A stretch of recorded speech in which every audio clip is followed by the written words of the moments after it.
Welcome back to the Deep Dive. Today, we are going to ruin your favorite movies. That is a very strong opening. I mean it, though. We're going to ruin books, movies, video games, everything. Because once you start seeing what we're talking about today, you just can't unsee it. It's true. You're going to be watching some epic fantasy. You'll see this beautiful castle perched on a cliff. And instead of thinking, wow, how majestic, you're going to think, Where does the poop go? where did the poop go? Exactly. And that's not a joke question. It's arguably one of the most important questions in building a civilization. It really is. So today we are talking about world building, but not, the fluffy stuff. We aren't just talking about drawing a map with a cool font or deciding if your elves have printy ears. Yo. We're doing a deep dive into the invisible scaffolding that holds a fictional reality together. We're working from this huge collection of lectures and materials from the writer Aaron Kinsella, who treats world building less like decoration and more like architecture. Architecture is absolutely the right word, because if you build a house and you forget the foundation or the plumbing or, the load-bearing walls, the whole thing just collapses. Right. It's not a house anymore. It's a pile of rubble. And the same thing is true for a story. If you build a world where the economics make no sense or the geography literally defies physics, the story just falls apart. It yanks the reader right out of the experience. The core philosophy here, and this is the thing I want you to keep in the back of your mind as we go through all this, is that limitations create conflict. Yes, that is the golden rule of all of this, 100%. We tend to think of fantasy as the genre where, anything is possible. Magic, dragons, flying cities. Sky's the limit. Or not even. Exactly. But Kinsella's argument is that if anything is possible, then nothing actually matters. Precisely. Think about it. If Superman is completely invincible with no weaknesses, he's boring. He's just a walking plot device. You need the kryptonite. You need the limitation. You need the limitation. If a wizard can just snap his fingers and solve world hunger, cure every single disease, and teleport the main bad guy directly into the well, where's the story? Here. What's the point? The struggle, the part we care about, it comes from what you can't do. It comes from the fact that the mountain is too high to climb easily, or the magic costs too much blood to use, or the law forbids you from marrying the person you love. So limitations are the friction. That's what creates the spark of the story. That's a perfect way to put it. So we're going to break this all down layer by layer. We'll start with the literal ground beneath our feet, geography, climate, and then we'll build the cities, the governments, the laws, and then finally we'll get into the weird stuff. The fun stuff, magic and religion. The fun stuff. And I promise you, by the end of this deep dive, you will never, ever look at one of those maps in the front of a fantasy book the same way again. It's going to be a fun one. All right, let's start at the bottom. The ground. Geography. I have a confession to make. When I pick up a fantasy book and I see that big, detailed map in the front, I almost always skip it. You are part of the problem. I know. I see all the jagged coastlines and the names with way too many apostrophes, and my brain just glazes over. I think, yeah, okay, let's get to the sword fight. I get it. A lot of people do. But after going through Kinsella's take on this, I feel like I've been watching movies with the sound off this whole time. She argues that geography is destiny. It absolutely is. I'd go further. Geography is the first character in the book, and it's very often the first antagonist. Okay, unpack that. What do you mean? Well, think about the real world. Why is a city like New York weird? Or London? Or any major historic? It's always about water, right? Rivers, harbors. Always water. Yeah. Deep harbors. Navigable rivers. It means access to trade, access to food, access to transport. So if you're looking at a fantasy map and there's this massive, thriving metropolis smack in the middle of a desert, and there's no river, no major oasis, no trade road, the first question has to be, how are these people alive? how are they alive? And if the answer is magic, which is, often the lazy answer. It's the go-to. It's the go-to. But if the answer is magic, that's fine. But that magic then has to become the absolute center of their entire culture. If a single wizard's spell is the only reason 1 million people have water, that wizard isn't That wizard is a god king. He's a god. Their whole religion, their government, their economy, it all has to revolve around protecting that wizard or that magical artifact. If it doesn't, it's just bad planning on the author. One of the things that Kinsella gets really passionate about, and it's kind of hilarious how angry it makes her, is rivers, specifically rivers flowing uphill. Oh, the uphill rivers. It seems so basic, doesn't it? Water flows down, gravity is a thing. You'd think. You would think. But you see it constantly in amateur maps. Rivers start in the mountains, which are high, and they flow towards the ocean, which is low. They converge, they join together to get bigger. They don't just split into two equal forks that both meander to the sea. That's not how water works, unless you're talking about a very specific formation like a delta. Okay, but again, I'm going to play devil's advocate. Why does that matter? If the story's good, who cares if the river physics are a little wonky? Because a river isn't just a pretty blue line on a map. A river is a road. It's a highway. In any world before, say, the steam engine, moving heavy goods by water is thousands of times cheaper and more efficient than moving them over land. So it's about the economy. It's all about the economy. If you mess up the river, you mess up the trade route. If the river flows the wrong way, suddenly the grain from the fertile farmlands can't get down to the big... If the grain doesn't get to the city starves. If the city starves, there is no... So when you draw a river flowing uphill, you're not just making a map error. You're accidentally telling the reader that the fundamental logic of civilization in your world is completely broken. Exactly. It shatters the suspension of disbelief. It's like the uncanny valley, but for lands. Your brain just knows something is wrong, even if you can't put your finger. That makes... And speaking of things being deeply wrong with lands, have to talk about the rain shadow. This is a real-world meteorological term that I swear every world builder needs to get tattooed on their forehead. Okay, explain this to me, because I feel like I've seen this in real life. Flying over mountains, but I never knew what it was called. It's super simple, but has huge consequence. So imagine a massive mountain range, right? And on one side, you've got a big ocean. Okay.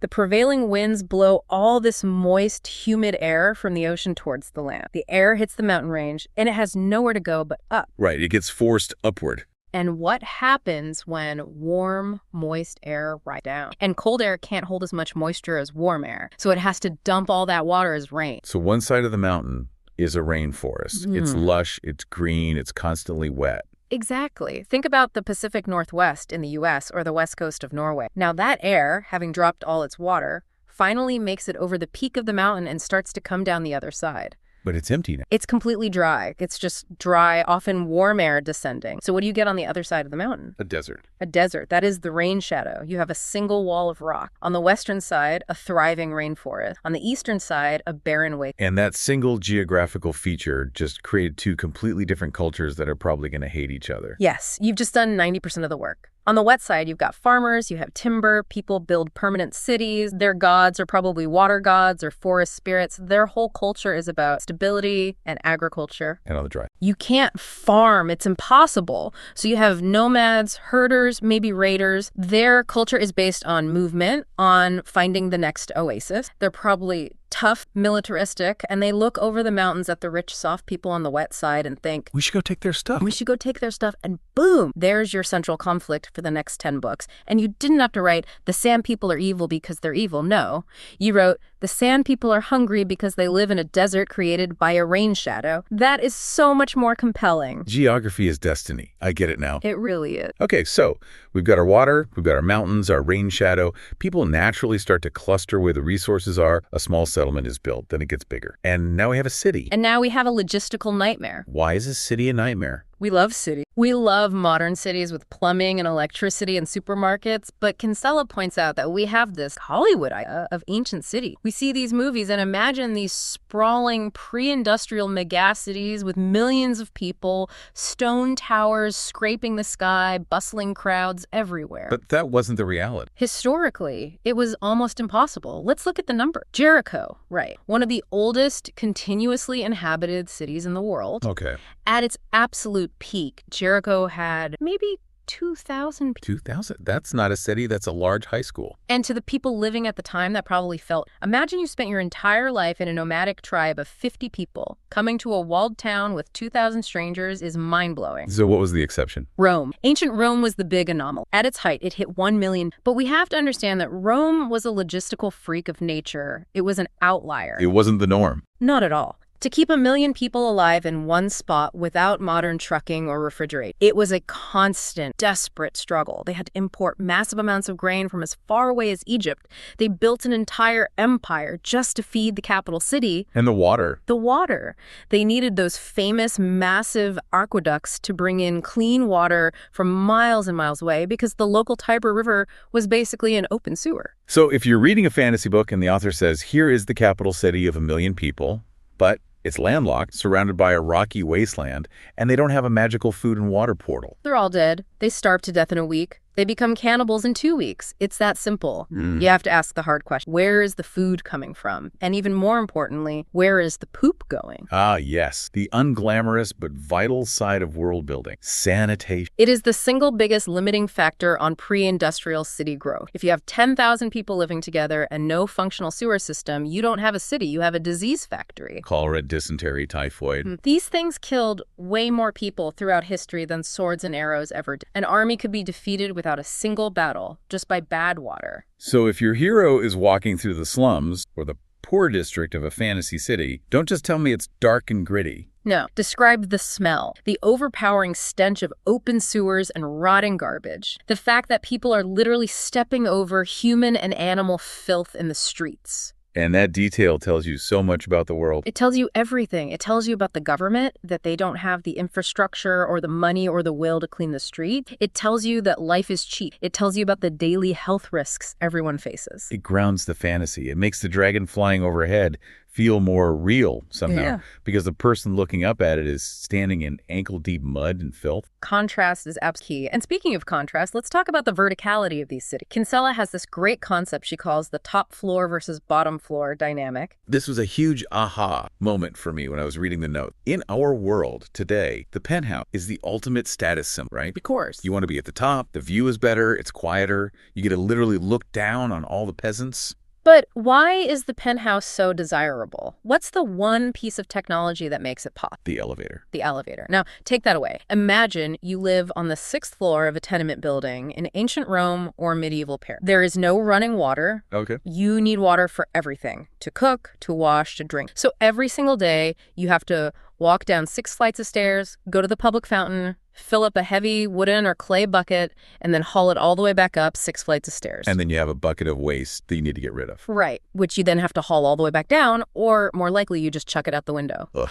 It's back-breaking, relentless manual labor. So in a pre-industrial world, who lives on the ground floor? The rich people. The rich, no stairs, easy access to the street for your parent. You might even have a private courtyard garden. It's cooler in the summer because heat. The poor people are the ones living up in the attics, roasting in the summer, freezing in the winter, and exhausting themselves just to get a drink of water. So if you're writing a fantasy story and the king lives in the highest room of the highest tower for the view, he'd better have a team of servants with thighs of steel, or a magical levitation, or a dumbwaiter. If he doesn't, he's just making his own life miserable for the sake of aesthetic, which I guess could be a character trait. it's such a simple flip of logic, but it completely changes how you visualize the social structure of a city. It's all about adaptation.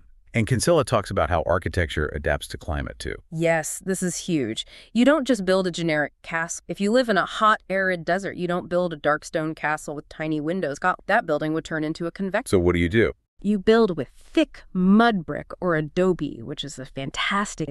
You have courtyards with fountains for evaporative cooling, and you use things like Persian wind cats, these brilliant towers that are designed to catch the breeze and funnel it down into the house. It's ancient air. And if you live somewhere cold, you'd want something like the Roman hypocaust system, the underfloor heating. Exactly. You want fireplaces, you want smaller windows to keep the heat in. But the main point is the building materials have to come from somewhere. If you're in a dense forest, you build with wood. If you're near a mountain quarry, you build with stone. So if I see a huge wooden city in the middle of a desert, You have to ask questions. Where did all those trees come from? did they import them? And if they imported them, that means they must be incredibly, fantastically well. That wood isn't just a building material, it's a massive status. It's like building a regular suburban house today entirely out of solid marble. If the story just has a wooden city in the desert because that's what fantasy cities look like, the author has failed the basic logic. Okay, this is great. So we've built the city, we've managed the poop, we've hauled the water, we've built climate-appropriate housing. Now we need to organize all these people. We need government and law. The skeleton that holds the society upright.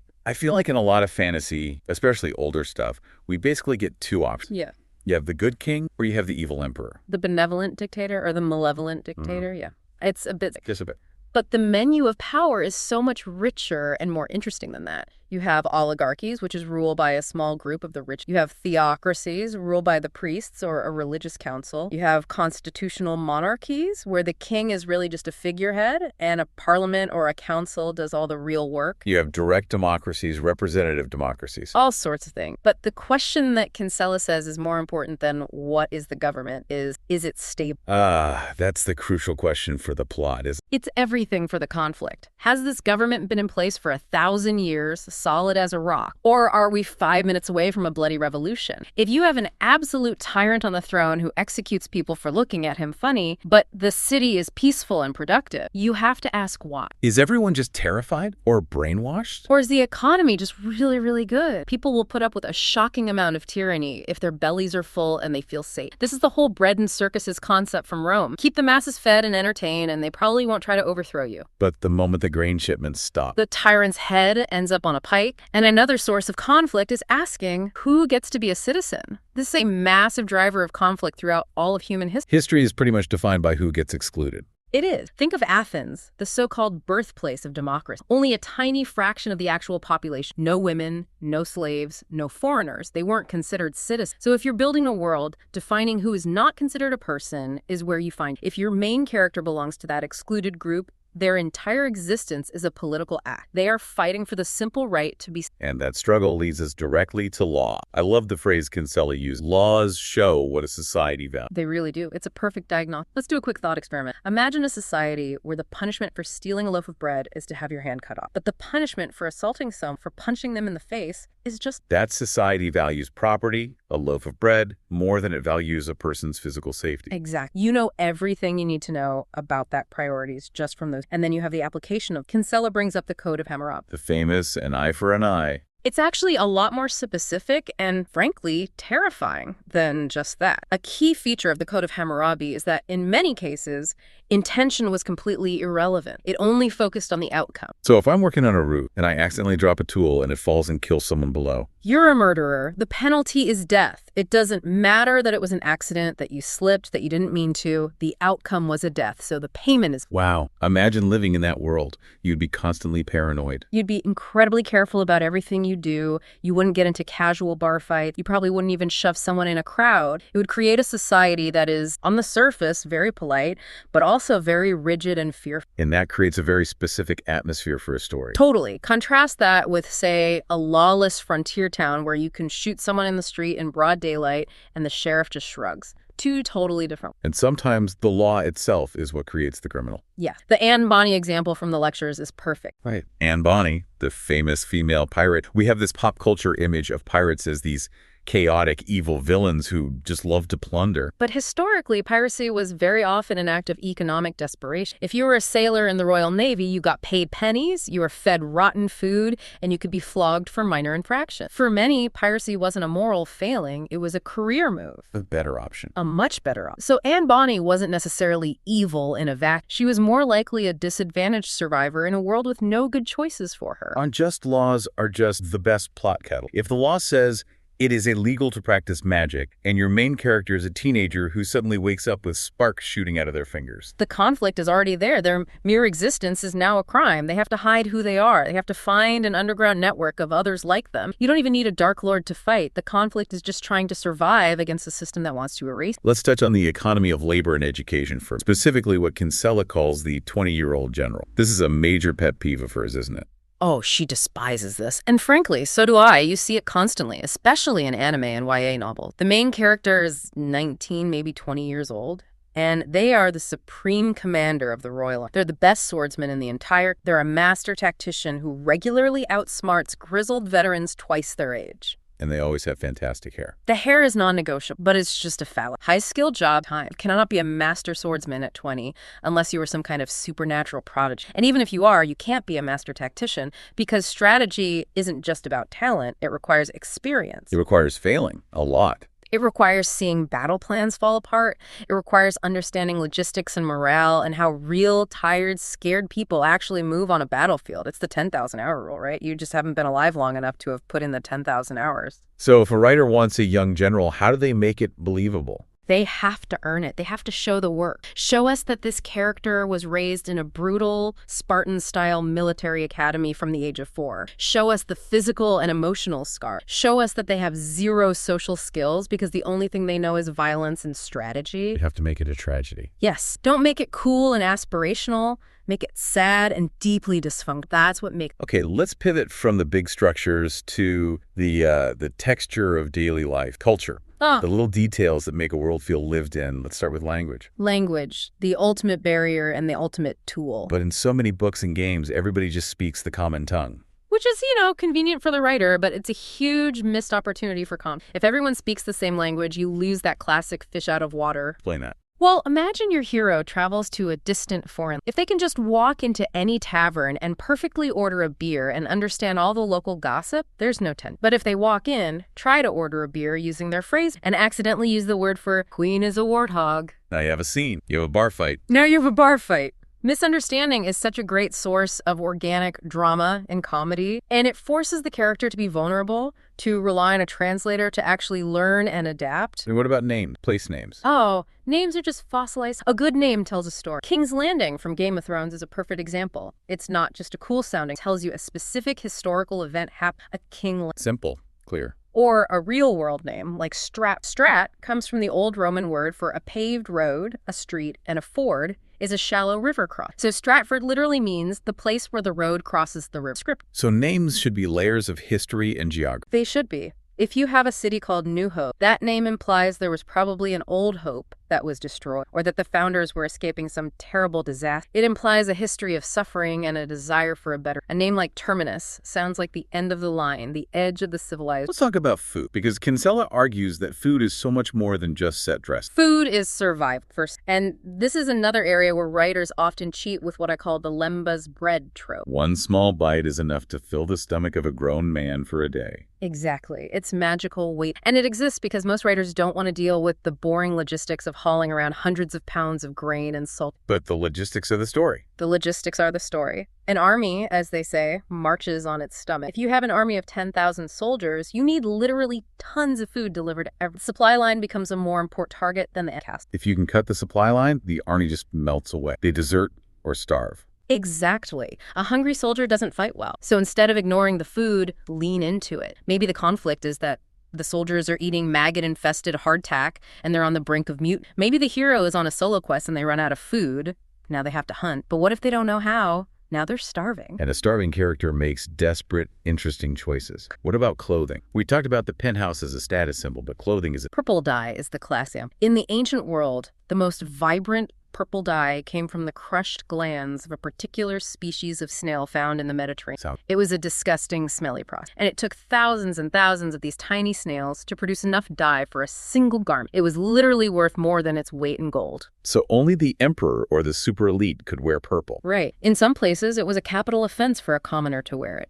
It's a powerful visual shorthand for power and wealth. But beyond status, you have to think about functionality. If your female character is trekking across a frozen glacier to save the world, she should not be wearing a chainmail bikini. Please, for the love of all that is, she needs fur. She needs layers of wool. Most importantly, she needs sturdy, waterproof boots. Frostbite is a real villain. If you don't have good boots, your feet will get wet and cold, you'll get blisters that get infected, and then you can't walk. And if you can't walk, the quest is over. The quest is over. It's those small physical realities, blisters, sunburn, chafing, hunger, that make the characters feel like real human beings and not just invincible actors. Speaking of human beings, let's talk about the most vulnerable, children. Kinsella asks this really provocative question in her lecture. Does the concept of childhood even exist in your world? And this just blows people's minds because childhood, as we think of it, this protected period of life where your main jobs are to play and to learn, is a very, very modern look. For most of human history, children were just small adults. They were economic assets. As soon as you could walk and follow instructions, you were working. You were feeding the chickens, weeding the garden, sweeping the floor. By the age of 7 or 8, you were likely learning a trade, starting an apprentice. So in a harsh, low-tech fantasy world, you shouldn't have teenagers angsting about who to take to the prom. You should have teenagers who are already running the family farm or married with their own kids or fighting in the shield wall. It completely changes their psychology. They have to grow up much, much faster. And then there's disability. Fantasy has a really bad habit of just erasing disability with a wave of a magic wand. The magical cure trope, it's so common. Oh, you lost a leg in the dragon attack. Here, drink this glowing blue potion. It'll grow right back. Or here's a magic clockwork leg that's even better than your old one and has a hidden rocket launcher in it. Right. It either deletes the disability entirely or turns it into a cool superpower. And both of those are a missed opportunity for character and for world build. Kinsella points to characters like Daredevil or Toph from Avatar, The Last Airbender. They're both blind. They're both blind, but they're not cured. They've just adapted. They navigate the world in a completely different way, using different senses. Their blindness informs their character and their abilities, but it doesn't define their whole existence. So instead of magically fixing the blindness, the interesting question is, how does a blind person navigate a crowded, chaotic medieval city? Maybe they use sound echoes. Maybe they have a guide animal. Exactly. And don't forget the social aspect. How does that society treat people with disabilities? Are there ramps for someone in a wheelchair? Almost certainly not. So a simple flight of stairs becomes a major obstacle. That is real grounded content. And then there's the topic that almost every single fantasy author completely ignored. The basic biological reality of about half the population: menstruation. It is the giant silent elephant in the room. You have a mixed gender party of adventurers, and they're traveling through the wilderness for months on end. They have no toilet paper, no running water, no pharmacy. And the women in the group are dealing with their periods every month. It's a huge logistical nightmare. There's the hygiene aspect, the pain, the cramps. If you're in the middle of a sword fight with a goblin and you're dealing with debilitating cramps, that puts you at a serious disadvantage. It's not gross. It's a tactical consideration. It's about survival. And historically, women used whatever was available: rags, moss, sponges. Dealing with that while riding a horse for 10 hours a day. That is grueling stuff. Just acknowledging it, even in a single line of dialogue, adds such a layer of grit and real. It shows that these characters are actual biological organs, not just clean, idealized robots with swords. All right, we've been very, very grounded so far. Dirt, poop, food, biology. Let's get weird now. It's time for the X Factor. Magic and religion. The fun stuff. Alas. But even the fun stuff needs rules, especially magic. Especially magic. This brings us right back to our central theme for the whole day. Limit. If magic in your world is free and has no consequence, it ruins the story. If I can shoot fireballs out of my hands all day long with no negative effect, then you're a god, and I'm not worried about you in a fight. There are no. But if every time you cast a fireball, it costs you a pint of your own blood, or if using magic shaves a year off your life, or if it slowly erodes your sanity. now I'm worried. Now every time you use magic, it's a real choice. A calculated risk. It's a choice. Do I use this powerful spell and risk passing out from blood loss, or do I try to talk my way out of that's drama? And we have to talk about the economy. This was my favorite example. So the lasers. Oh, this is such a brilliant thought experiment. So, in our real world, before industrialization, handmade lace was incredibly. It took a highly skilled person months to make one small. It was a huge spattle. Okay, so now, into that world, you introduce a single wizard who can snap their fingers and instantly create a perfect, intricate piece of lace. What happened? The price of lace immediately crashes to zero. It becomes common and worthless, but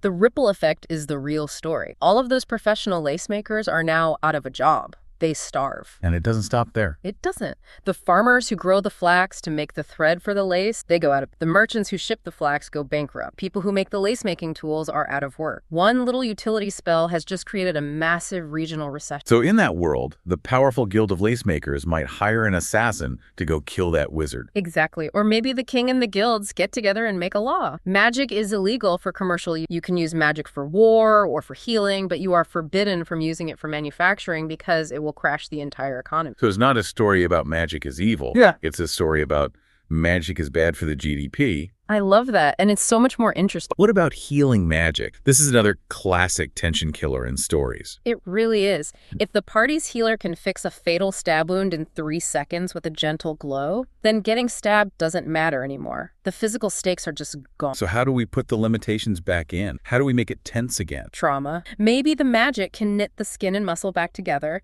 but it can't replace the blood that was lost. So the character is healed, but they're still weak, dizzy, and out of the fight. Or maybe it always leaves a nasty, permanent scar. Or maybe it doesn't fix the mind. That's the most interesting one. You can heal the physical wound, but the PTSD from being violently stabbed is still there.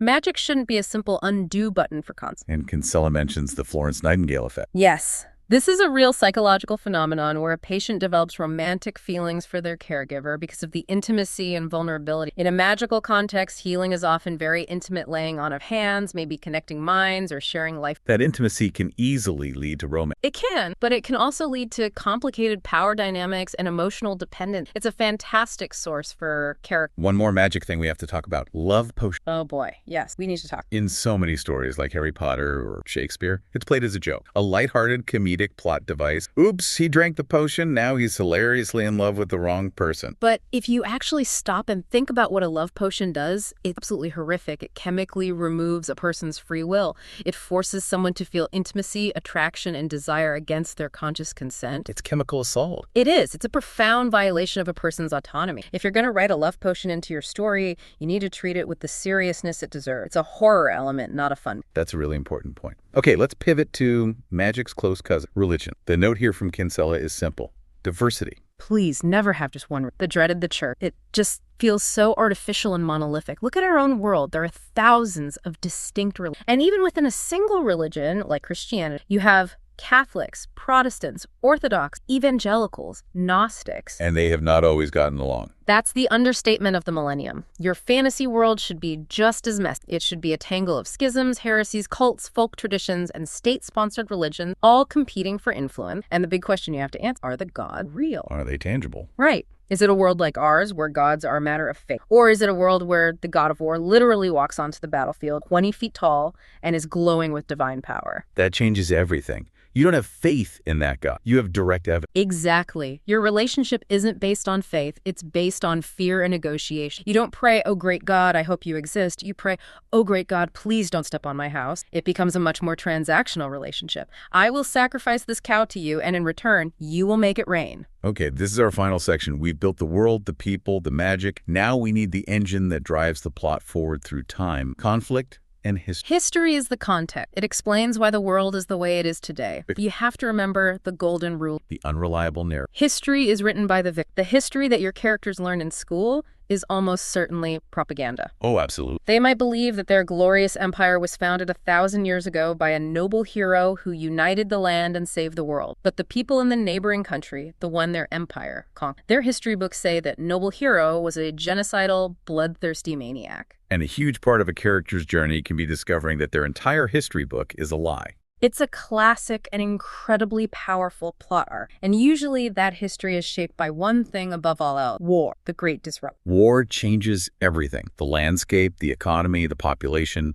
But again, Kinsella brings it back to logistics. The weapons have to match the terrain. You can't just have a generic battle. Don't bring a giant heavy cannon to a swamp fight. It'll just sink in. Right. If you're fighting in a dense jungle, a long pike is a useless, clumsy weapon. You need a short sword or a machete. If you're fighting in a frozen wasteland, heavy plate armor will conduct the cold and be a liability. The geography dictates the warfare. And the aftermath of the war. I feel like this is where so many of the best stories are hidden, but most books and movies just skip it. They do. The movie always ends when the Dark Lord is defeated. Everyone cheers, the credits roll, happy ending. But that's when the really hard work begins. What happens the next day? The fields have all been burned, so there's a famine coming. Half the young male population is dead. Massive labor shortage. You have thousands of displaced refugees with no homes to go back to, and there's a huge power vacuum. Who's in charge now? It's not the hero.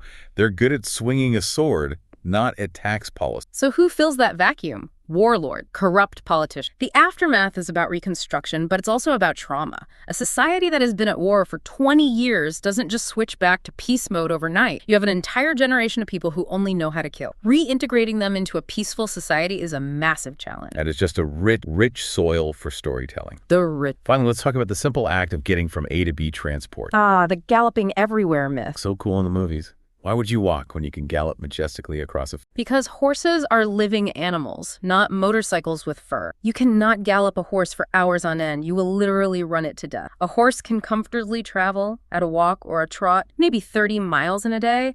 Maybe. That is not very... By our modern standards, it's incredibly slow. And that slowness is a crucial tool for story. It means news travels slowly. If a city on the border is attacked, the king in the capital might not even hear about it for a while. Help is not coming quick. It creates isolation. Yeah. and tension. It creates real terrifying tension. And the journey itself, the actual time spent on the road between points A and B is so important. That's where the story happens. That's where the bonding happens. You're stuck with these same people for weeks, sleeping in the dirt, huddled together in the rain, fighting off bandits, sharing bad food. That is the crucible that forges a group of strangers into a found family. You can't skip the journey. We have covered a massive amount of ground here today. We've built mountains, sewer systems, legal codes, economies, magic systems, and fought entire wars. It's a lot to take in. But when you pull the camera back and look at all these pieces together, what are we really seeing? We're seeing a stage for the story to happen on, but it's not a flat, painted backdrop. It's a machine, a complex, interconnected, breathing machine that actively pushes back against the character. Which brings us right back to where we started. The central theme: limitations create conflict. Yeah, by carefully defining what your world and your characters cannot do. Because the mountains are in the way, or there's no food, or because magic has a terrible cost, you define the struggle. And the struggle is the only thing that makes us care. We don't really care about the hero because they're all powerful. We care about them because they're hungry and they're tired and they're scared and their feet hurt, but they keep going anyway. That's the human element. That is the... So, to you, the listener, here's our challenge. The next time you walk down your own street, I want you to turn on your world builder brain. Look at a building and ask, why is it made of brick? Where did that brick come from? Look at the curb. Why does the sidewalk end there? Who decided that? Look at the food in the grocery store.